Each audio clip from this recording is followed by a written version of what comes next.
Sadness, Badger fans. Yeah, it stinks to lose. It stinks to lose. Let's talk about it. You are Locked On Badgers, your daily podcast on the Wisconsin Badgers. Part of the Locked On Podcast Network, your team every day. What's going on, Badger fans? Welcome to Locked On Badgers reaction show to the Purdue basketball loss. Today's episode brought to you by FanDuel. Make every moment more with FanDuel. Visit FanDuel.com/lockedon today to get started. And this is a therapy session. Let's talk about it. Hey, Doc, I need to talk about it. My head is going to explode. What the heck just happened? It's the therapy session on Locked On Badgers. Man, we haven't pulled that one out in a minute. I'll start here. Just with Ethan. Man, I really wanted that one. Yeah. I hear you, Ethan. Like that hurt. Let's start though. Again, we did add some structure into these shows. Player of the game, something we liked, something we didn't like that may be a little underrated. Reggie, I'll start. I think to me it's Wahl, player of the game. I don't even think it's that close. Mm-hmm. It's not even necessarily the points, it's the energy. Played, I think, consistently from the jump on the offensive glass, taking it to Edey. Not perfect, but like he was just all over the court. So to me, hats off. Tyler Wahl played his absolute butt off today. Yeah, I mean, it's clearly Tyler Wahl. He wasn't afraid to take it to Edey, although not successfully all the time. He was doing his typical creative, under the basket moves. He was rebounding the ball for the most part. He was playing as good a defense as he really could. I loved the effort. I was multiple times I got up off my seat and I was like, come on, Tyler Wahl, like get this. He was the only reason that we were even really in many cases in the game at all. And yeah, Tyler Wahl, absolutely player of the game, hands down. Give me something. I'll kick this one to you to start. Something maybe underrated or something good and bad from this game for you. Big takeaways. Yeah, so the bad for me is, there's quite a bit of it. First of all, rebounds, but because rebounded, I just think we got outclassed on the rebound in the rebound department. And look, I know that we're playing Zach Edey. I know that they're going to out-rebound us. I'm not suggesting they can't out-rebound us, but they don't need to have it be, I think it was like 42-20 something. I don't know, something. I don't have the numbers in front of me, but I mean, there were times where I felt like the team wasn't going after the boards. There was one time where I saw Storr just hanging out, watching the ball come to him, and it was an offensive rebound for Purdue. Like those types of things can't happen. And the other one I just have to say is I just want Chucky Hepburn to shoot the ball some. I mean, multiple times he's really good. Obviously, he's a great ball handler. He's moving into space. He has an opportunity for a floater or a quick step jumper, but he doesn't do it. And he's almost afraid to take the shot. And you can see when he shoots, there's no confidence there. And we need Chucky Hepburn. I'm not saying he needs to score 15 points a game, but Chucky Hepburn needs to score because it settles things down. And there are times when you can't get a bucket, we need to rely on him. And right now, we're just not able to. Yeah, I mean, those are really good. With the negative, I'm going to go with Hepburn as well. I mentioned before the show, I thought one of the keys to this game is he would have to outplay Braden Smith. So we would get beat in the post with Edey. I actually thought we played Edey pretty well, but Hepburn scored 6, and like those all came right at the end. Off a breakaway dunk, 2 free throw. Like you got to be more involved, man. You can't beat a really good team if your starting point guard doesn't score for 38 minutes. And he's better than this. Like that's the confounding part. We know he's better than this. Rajiv, I think this is the 5th time in the last 6 games he scored 6 or less. It's crazy. That's off the top of my head, but it's something like that. That's a problem. Like we got to start talking about it because you can't play that many minutes if you're not scoring as a point guard. And the other part of this is he's not really stuffing the stat box either. Like Braden Smith had 15 today. He also had 6 boards and like 5 or 6 assists. Hepburn had 5 assists, I think, but he's not giving you a ton on the boards. He's playing pretty good defense for sure. Those 2 late steals were awesome, right? That's vintage Chucky. But you got to score, man, a little bit. You have to be more of a threat. It's almost as if they need it like early in games. They need to call a play for him to get let him see the ball going in the hoop. Because I feel like without his confidence, I mean, this is going to become, now this is 2 games in a row where, obviously we lost, but he's going to continue to kind of go down this road of not wanting to shoot and not being able to. And then all of a sudden you're looking around, and if Storr's on the bench or Klesmit's on the bench, then who's scoring when you got a guy like Zach Edey in the middle? We were kind of dumbfounded at times to score. And I think that was a big part of it. Yeah, I want to give you my good, though, and this is pulling up from a comment from Don't Badger Me as well. Great effort today. I was really proud of the team's effort. I thought this was not a loss. And we had a comment earlier from, I think, Michelle that said 3 and 19 from 3. That's one of the reasons we lost. Effort was not a reason we lost tonight. Even up until the end, that is as frenetic and as engaged defensively. Those late presses. We forced Purdue to take 2 timeouts trying to inbound the ball. We had 2 turnovers off that press. Quite frankly, we should have had a turnover because I think he stepped on the inbounds line. The refs at the end were a little bit sketchy. I don't like that. You're not to blame the refs, guy. Bring it down, buddy. Nope. Can't blame the refs. Cannot blame the refs for this. No. But I loved. That's my good. This team, they wanted this. They played hard. They gave it incredible effort. There are reasons we lost. Effort was not one of them for me. Yeah, I totally agree with you on this. But I'm going to just throw another one in there. I'm going to give my good to Chucky. It's Connor Sejan. I love the energy that he's bringing off the bench. And I know he's had a really up and down season where he's not getting minutes and he is getting minutes. Today he had 12. And, he's not lost his confidence to shoot. And I appreciate that because I think he's taking a couple of the shots were a little strange, but he's taking good shots. He's not afraid to come out there and play.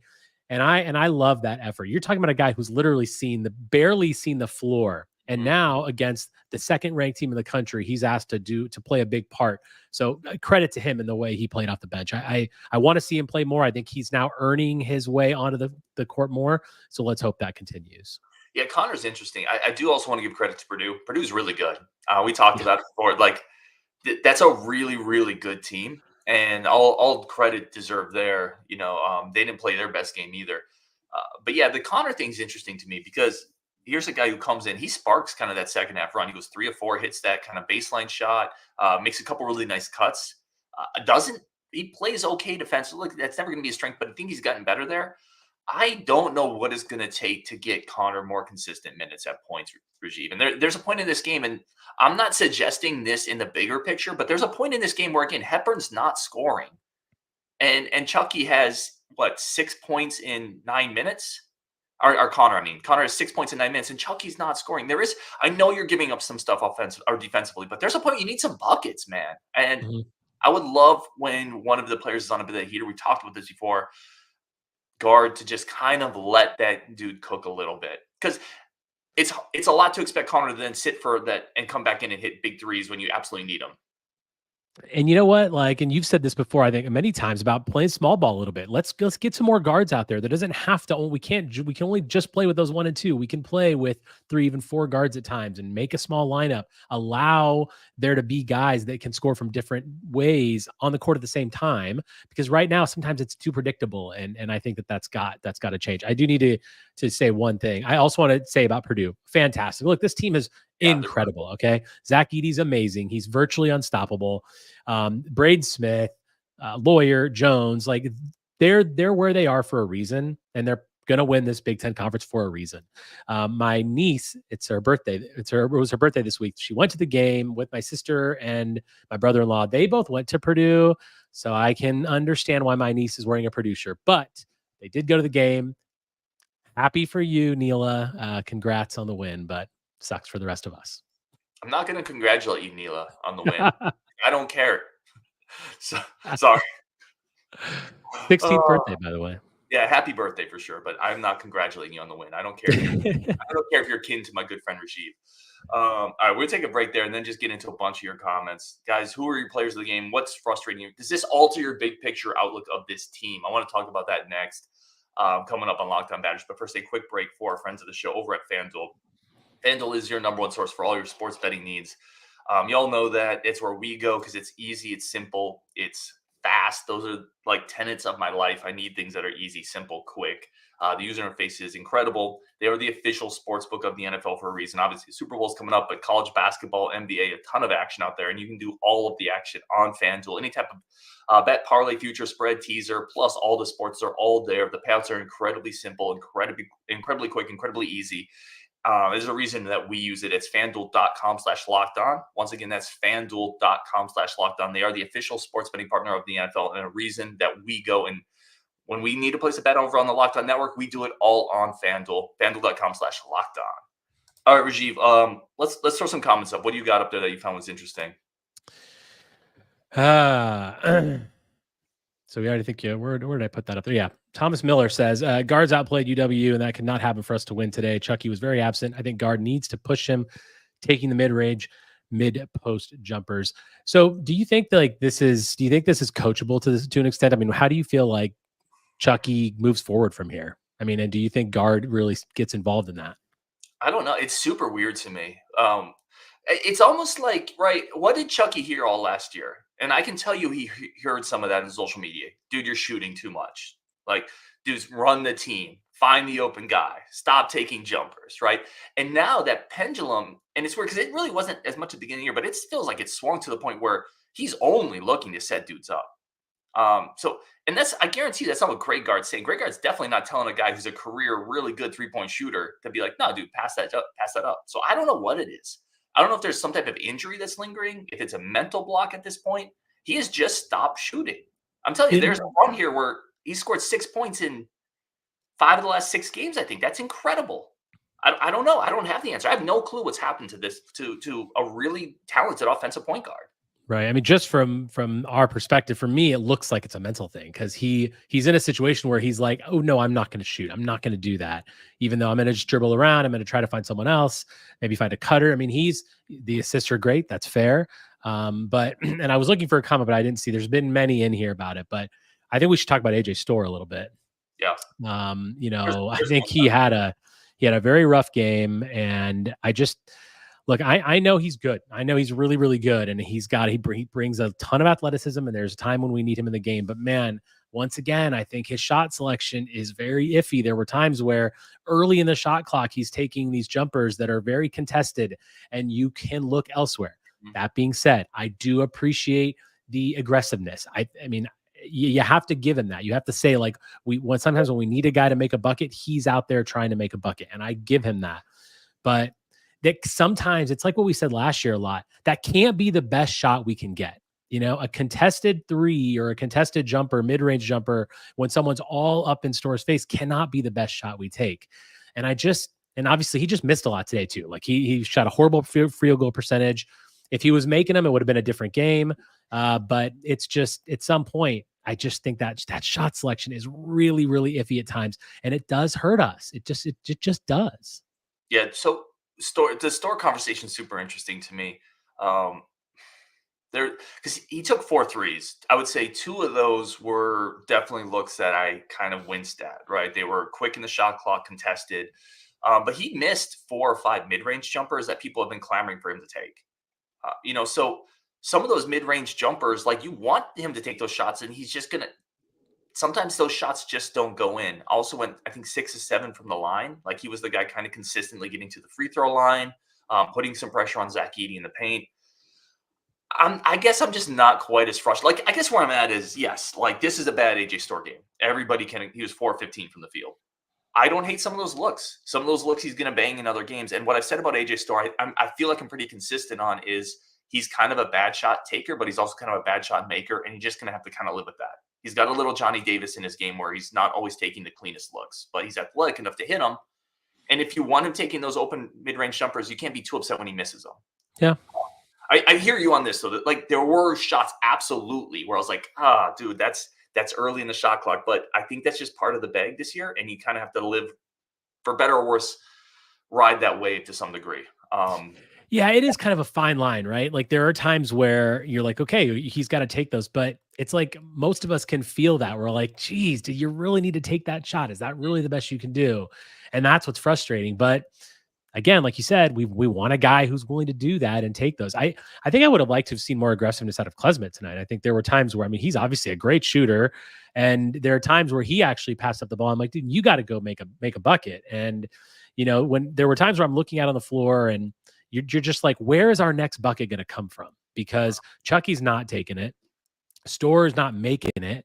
If Wahl's not out there, it's like, where's our next bucket coming from? And I wanted it to be from Klesmit, and many times he did. I think he had 10 points tonight. Good overall game. But I want him to take more. I feel like that's the guy that I want to take some of those shots that may be a little iffy, because frankly, he just shoots it better. At least he's shooting it better right now. Yeah. He's got an on-off switch though. A couple from Thomas Miller's a really, really good dude in the chat, and Brian as well. Both said AJ needs to attack in the rim. I agree with that. I would like to see more AJ just getting downhill and honestly just trying to draw contact, finish in traffic. I would like to see more of that. I agree with that point. I think he could put pressure on the rim. Going back to Klesmit, I remember several weeks ago, and I wasn't on your show, but I listened to it because you guys put out really good content on the Bucky Report. And you talked about the idea, is Klesmit a star? And in my head, I remember I texted Justin, I think, coming up before the next game. I'm like, I bet you Klesmit doesn't score 10 this game or 15, whatever it is, because he has too much of an on-off switch. I agree with you. I want him shooting more, because he shoots it really well. He's a great floater game. He gets in the paint. He makes passes. Like, he can be a facilitator in a point guard type of sense. He hits open threes, but he's not consistently aggressive enough, to be that. That's why he's not a star, is because he doesn't look for a shot enough. This is a game we needed at home. He had 7 shots, and 1 or 2 of those came late, right? That's not enough, especially in a game when Hepburn doesn't score. Your starting backcourt is basically, it's not nearly aggressive enough. Yeah, I mean, he could be a star. You're right. If he took these shots, and he needs to take more. I've just been really impressed with how good he, when that switch is on, as you say, he's been extremely effective, making some really tough shots, like and looking really smooth the way he does it too. And like the floater game is good. I do want him to play more. I think he need not play more, shoot more. He needs to take a more active role. And I mean, obviously right now, Storr is kind of taking that active role of, when the chips are down, we got to make a bucket. I'm going to find a way to try to score. And sometimes that plays, sometimes it doesn't. But if Klesmit does that more often, I think we're more successful. Oh, and Chucky for that matter, both of our guards, you got to just shoot the ball more. Yeah, agreed there. I like this comment here from Michael Jadar, and I apologize if I mispronounced the name. Second chance points killed us. You cannot give that up when Zach Edey's on the free throw line of all places. That was one of the that's that bad moment. That was that really bad moment where they were up 2. Edey missed the front end. We didn't get the rebound, which I frankly thought that should have been a foul on that rebound, but okay, whatever. And then they go down. They make a bucket, and then Max misses the front end. That sequence right there pretty much just said, okay, that's going to be the end. Now, credit to the guys. We did have a chance even later than that. And the defense, the steals, like we had a chance. But that was one of those key moments where you can look back and say, probably the turning point right there. And I don't want to overreact to this game. I thought we would lose this game. Purdue's really good. And I am very proud of this team for battling their asses off. They never gave up. They never threw in the towel. And they almost manufactured a what the hell just happened type of comeback opportunity, right? They almost just came up with an opportunity to at least get the ball back down 3 in a game where they probably shouldn't have been in that spot. So I love that about this team, the way they battled tonight. And they just shot poorly, right? They didn't hit a 3 in the second half. Like, you're not going to beat Purdue if you don't hit a 3 in the second half. And there were good looks. The fact that we were even close to winning that game when we missed all of our threes is shocking, actually. No, I would say, like, Purdue's going to say, well, Edey didn't play very well. Edey did not have his typical game, for sure. Some of that, I thought Wisconsin played them really, really well as you could. Crowd battled. I thought Winter had a couple possessions where he forced misses. Those are huge minutes for Nolan Winter. Like, yes, he's overmatched right now, but it's coming together slowly for him, and that's going to pay dividends next year and the year after for him. Yeah, this is a comment from Big Time Boiler fan. Thanks for joining us. Good game, guys. Looking forward to the rematch in Mackey. Edey didn't look himself today, but credit to that Wisconsin defense. Probably had something to do with it. Yeah, I think that I will say, I think that the plan was good. I mean, we obviously doubled him in times, and you saw Wahl kind of flashing down there. And I think that, we did play him well. We played him well enough to beat Purdue. What we didn't do is make enough buckets, and that's just going to happen. We didn't get enough rebounds, and you're playing the second best team in America, arguably the best team in the country. I mean, I think UConn obviously is up there, and Houston and Kansas, but this is one of the best teams in America. Where we are, I don't know. This was a really tough week for us, and we're going to need to bounce back quickly. We've got 2 back-to-back road games now, which we need to win both of them. And winning on the road, as we've said many times, is really difficult. So it's going to be it's kind of like a test now. Like, this is a turning point for our season too. So we had our first really bad week. What do we do from here? Do we go into a shell, maybe lose a couple more games, or do we come out firing against, frankly, 2 bottom of the barrel Big Ten teams in Michigan and Rutgers and get wins? Yeah, all right, we'll take one quick break, friends of the show, and a thank you to everybody. Coming back, I do want to talk about 2 kind of things here. Does this change your perception of the team overall, the last 2 games? Does it significantly alter that perception? And then are there any changes that need to happen going forward? Plus, we got a couple comments I really want to talk about. And I want to hit on the refs because we have a ton of comments about the refs. So we're going to do all that next, coming up on Locked On Badgers. But first, a quick break for all of our friends of the show. And a quick second just to say thank you to every single person joining these, chatting with us. It sucks to lose, but if I feel better like talking to y'all about it and putting it into the community. So thank you for giving us any of your time. It really means a lot. All right. Let's start here because a lot of comments about the refs. I'll just throw up one of them. I just started one of them, but we had several comments for the refs. So Jake, good friend of the show, Jake says, has anyone mentioned the refs weren't very good? I'm not a ref guy. I'll just be honest. Let me be super clear that it does not mean I was not losing my mind during the game over several particular calls that I felt could have gone in a certain way and did not. So I want to be super clear on this. I didn't think they had a great game. I thought that call on Chucky Hepburn when they had him trapped in the corner, I thought that was a weak call. I thought he probably stepped out of bounds on the end line. However, I always will gear it back to the team. Make a three-pointer in the second half. Don't lose the rebounding battle by 15. Have your starting point guard score more than 6 points. Like, to me, you look at those things before you look at any referee stuff. I agree. And it is obviously easy sometimes to blame the refs. And I'm with you. I never like to blame games on refs because you put yourself in a situation to be in a close game or down or whatever. That being said, I think that you obviously can look at it. So you guys know I'm from Indiana, and I'm from actually the town where Purdue is, in Lafayette. And one of my really good friends from high school, and he and I were texting during the game. He's a big Purdue fan.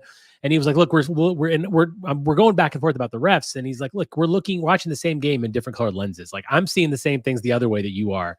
So, I mean, there were definitely times when like he kept texting me like moving screens. When are they going to call moving screen on Wisconsin? So we obviously don't see the things that happen on the other side as much as we probably should. There were some bad calls for sure. I think Braden Smith likes to push off a lot, and I don't like that. They called him on it once, but I'm sure there are calls that you can look at if you're a Purdue fan and say, what the heck is going on in this? And they're fouling Edey and things like that. So I get it. What I think was really bad is the end of the game sequences were bad. I think that's where the refs kind of lost a little control. I mean, they really weren't. I don't think they called a very good end of the game. They obviously, like the Klesmet, elbow to the face.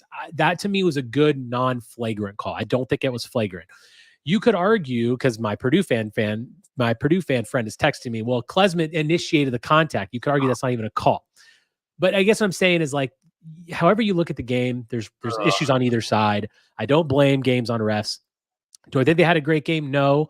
But was it probably equitable in the end? Probably. I don't see it from a Purdue fan perspective, so I don't really have their perspective. But it is what it is. You got to make more shots, like you said.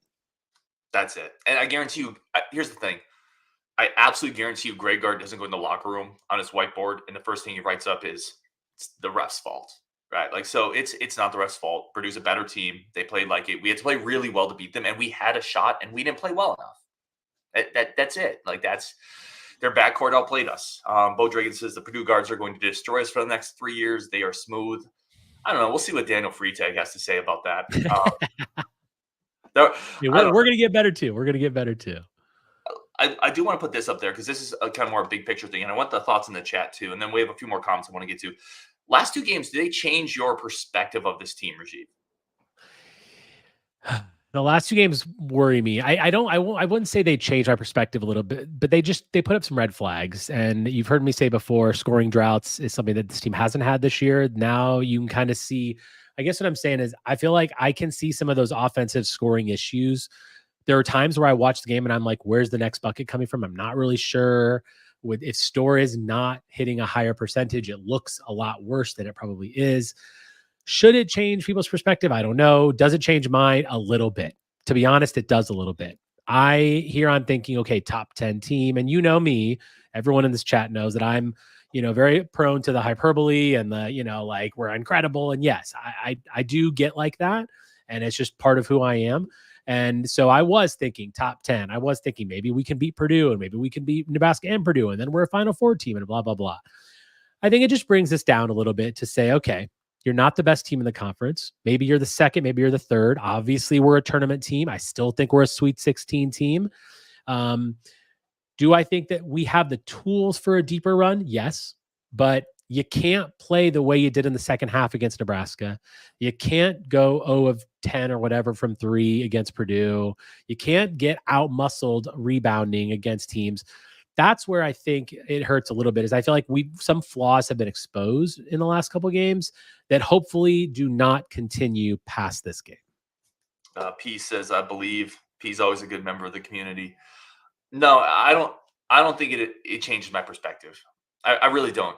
Listen, again, guys, sometimes it's so hard to zoom out and look at the bigger picture when you're in the moment of a loss, and losing sucks. Like, it stinks. I'm a couple IPAs in. I'm standing up the whole game. I'm losing my mind. I'm yelling at the refs. It sucks because we could have won this game. But you zoom out and just let's look at it in cold, like black and white lettering, right? A road overtime loss in overtime to a team that hasn't lost at home, and then a loss to maybe the best team in the country that you had a chance at the end. That, I don't think that should change your perspective of the team. Now, I'm not telling anyone else what to think. I'm just saying, from my opinion, that should not change your perspective. It's super easy to lose on the road in the Big Ten, and Nebraska plays well there, and then you lost to Purdue. Purdue might be the best team in the country. Yeah, go ahead. Let me ask you this, though, Ryan. Like, how do you feel like these 2 losses affect the psyche of this team going forward, right? Because it's not just about, like, okay, maybe we are still as good as we have been throughout the year, but now, like, if your confidence is shaken a little bit here, do you think this is going to affect them? And now, again, you got 2 road games coming up now that really are games that, if we don't win those games, those are big. That would be a big loss. Like, you don't want to lose those games. Michigan and Rutgers are games that you need to win. So do you think that this affects the team negatively going forward as far as how they are feeling and how they're playing? I mean, certainly without being in the locker room, it's impossible to say. But what I would say is, it better not. Right? Like, this is why, what do you hear, and what is one of the truths of college basketball? There's a couple real truths of college basketball, right? One of them is guards win, and one of them is experience matters.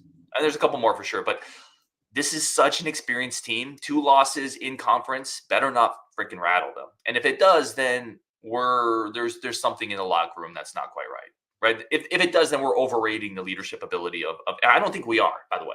So I don't think it's going to really impact them, because that's why you have a veteran team, right? That's why you have a veteran coach. That's why you have veteran assistants. Everything on this roster is veteran, down to John, basically until you get to John Blackwell. So no, to me, it shouldn't.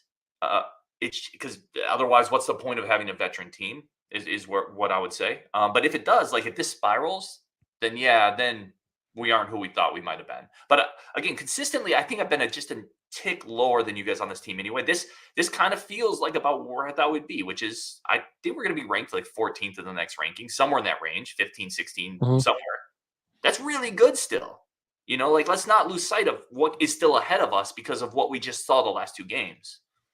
Yeah, most definitely. And I think we're, for me, obviously, I want to finish as high as we can in the conference. I'd love to win it. I don't think that's going to happen anymore, of course. But a top 4 seed in the tournament is, I think, a really good goal for us to have, because then, you're technically favored to get to the Sweet 16. You've got some favorable matchups there. I feel like I'm hoping that's what we get. Top 4, get to the Sweet 16, and then anything can happen. But there's still a lot to play for. I mean, we've had, I think, in general, most Badger fans would probably agree that we're outplaying where our expectations were. I don't think anyone thought that we were going to be tied with Purdue coming into this game with a chance to have an outright, shot at the title. I think we've done great. We've done excellent this year. We've played higher than sort of a lot of people thought, and we just have to keep going. And I think that's where I'm really looking at these next couple of games. It's going to tell us a lot about this team, because that Nebraska loss was pretty devastating. Definitely devastating for all of us and all of you listening. And then, of course, today, best team in the country. So what happens now? I'm really interested to see what we do next, because it's going to make or break kind of where the season goes from here. Are we staying up here, or are we kind of going down like this? I think we bounce back. I think so too. I think you saw the energy from this team tonight. They care. They give a crap. I want to throw some lightning kind of comments in here. Don't badger me. Nolan needs to see one go down. He's been having a tough go offensively. Yeah, I know Nolan's your dude. I thought he had some really nice moments defensively today, but he needs to see a couple go down. He does, and I think that the confidence is going to grow with him. And I mean, he's getting into the good spots. That shot late in the game when we were down, I think 5, and he had a 3 that he missed. And it's like, boy, if that goes down, the Kohl Center would have erupted, and it would have been just so great. But That's coming though. Like he has that in his locker. Yeah, if you watch film from him in high school, like he has it. He can shoot. It's going to take some time. He's adapting to the game. I think he is still going to be a really massive player for us, in the future. Yeah, I agree. I mostly agree. I'm a little more wait and see because you got to see it translate, right? It doesn't always translate. But yeah, that would have been a huge shot. Philip Bladen says, explain why every team going forward doesn't just aggressively double the post against Wisconsin to take away easy buckets. I want to talk about this really quick because I feel like this is, and this doesn't make me right or wrong in any way, but I feel like I'm more on an island with the way Wisconsin attacks out of a double. I actually don't really hate it for the most part. You can't just, but the thing is, you can't really look at Purdue, right? Because Purdue is so good in the post. But in general, teams double. Crowell's really patient. I think fans don't really love that, but I think he usually makes the right decision. So I don't really hate it. Is my kind of long answer to that question. I don't think you can look at Purdue and extrapolate a lot out of that because they're so unique defensively with their size and their aggressive ability. I like Crowell getting doubled because he's a really good passing postman. And when he doesn't double, he kind of goes to work. I don't hate it, is where I'm at on that. Yeah, I feel like we're good enough that we can adapt to both situations. If he gets doubled and if he doesn't, we're okay doing both as long as, yes, people have to move properly and we've got to find cutters. And I think Crowell can do that. He's a good passer, as you said. So yeah, I also, it doesn't bother me. I just want to be able to play well in both against whatever defense we're playing against. And I think we've proven that we can do that. I love Skyler coming in on seating Rajiv as the optimist. I still think this team could be a Final Four team if Wahl is a little more aggressive and Storr settles into more of a role player, slashing, open spot up threes. I like the optimism. Like this team could go on a run. I definitely could go on a run. I don't think it's a Final Four team, Skyler, but listen, if it is and we're there for it, we'll be celebrating all the way. So, and it's in Phoenix this year, which is not too far from me. I'll go. I love it. Sebastian says it sucks getting glimmer hope that we could win the league only for it to be dashed in 6 days. Listen, Sebastian, this is a great comment because this is how literally I felt the second the game ended. I'm coming into my office and jumping on for this show. I was thinking to myself that exact comment. I'm like, man, I allowed myself to think that we could actually win this conference, which is so special to me. To me personally, I just love winning this league. And man, I really hear you, Sebastian. It just stings. And that's just sports. Sports sucks sometimes, the pain but we just got to bounce back. And yeah, we're not going to win the league, but we can still have a great season without winning the conference. And let's hope that's what we have. Yeah. Angelo says this team is a top 15 team, frankly, not top 10. Yeah, I think that's probably pretty accurate. Yeah. And that's by the way, again, that's really good. Like if you are a top 15-ish team, listen, I'm not here to try to put a bow on a loss. I'm not. I'm just in the bigger picture. If that's who you are, there's 340 other teams that would like to be in that spot. Yeah, and like it shows in the results that we've had. We've lost to Arizona, we've lost to Tennessee, we lost to Purdue. Like you're right. We're not good enough to beat those teams on a consistent basis, certainly. And we're probably in that 15 range, which is probably where we're going to be this week anyway. Scotty Sixpack says Wisconsin outscored Purdue by 10 points in the paint, and no other team has a Zach Edey. Yeah, that's a good reason why. That's something that you take from this. I thought, and that a lot of it came down to Wahl, though, and the type of game that he played in there. Michelle Richards said positive from today, only 5 turnovers. Yeah, and then listen, that's a really good point, Michelle, because you're talking about a team that I don't have the numbers of what Purdue forces in turnovers, but they have a lot of very quick athletic guys and they will force turnovers. So we definitely clean that up. Clearly that was a message after the second half against Nebraska where we just turnover machine all over the place. So that was good. There are a lot of bright spots that we can take from this. It sucks because it's a loss and all you're feeling is that pain, but Tyler Wahl, what a performance. And the no turnover, only 5 turnovers. And the way that we battled, so many positives to take, because had the end of the game, had that sequence that we talked about where, Edey missed that free throw and we missed the rebound. If had that gone differently and we'd have won by 2, we'd be going absolutely nuts right now. And we'd be talking about all these positive things. So it's really worth it to bring up these positives because there were a lot from this game that you can take. Yeah, you punched with one of the best teams in the country. And that's what I said in the show. You just have to stay in there and keep slugging away. And for most of the game, they were able to do that. I love this comment from Kedrick. After losing a game that UW was supposed to lose to a national title contender, the Badgers actually picked up a 10th of a point in adjusted offense and defense at KenPom. Things, period, are, period, fine, period. Kedrick's a great dude, man, and honestly one of the sharpest people in the community. So he brings up a good point. It's so easy, and I do this. Like, this sucks. But again, zoom out, understand how good Purdue is. And I'm just speaking for myself. I don't tell anybody else how to fan. Or try not to. I love this coming from Will Hanna. It just says most times the better team wins. I mean, Will, that's exactly right. It's as simple as it is, and it's true. I mean, we're just not as good of a team as Purdue is. It's just that simple, and we have to face it. And sure, I certainly was one of these guys who was like, we're better than Purdue. We can be better. We're not, and we might beat them at times, but they're going to win most of the time, and that's a great comment. Let's do final thoughts here, Rajiv. Any final thought bouncing around in your head from this one? I mean, for me, it's just all about looking forward. We have got to really, and I don't know if we play on Wednesday or not this week. I don't know what our day is, but I think Michigan is our next game. And it's all about that response, man. To me, it's like, this is what it's all about. We've got to, the college basketball season comes quick and fast. You're playing 2 games a week. And very quickly, if you don't adjust and you don't bounce back, you can find yourself moving down those standings very quickly. And we've got kicked in the teeth this week, and that happens. It's okay. It's college basketball. This is what it's all about. You want to be tournament ready. You want to be, you got to face adversity and come back from it. So I want to see a great reaction on the Michigan game and show everyone in the conference that we do belong up at the top. Maybe not higher than Purdue, but we belong at the top. Yeah, that's a good one. The response factor is a great one. I would say, to me, any final thought that we have, maybe I like some of the auxiliary pieces, how they're playing up around. I thought Connor had some nice minutes today. I thought Blackwell had a bit of a bounce back moment. Nice 3 in the corner, a couple nice moments defensively as well.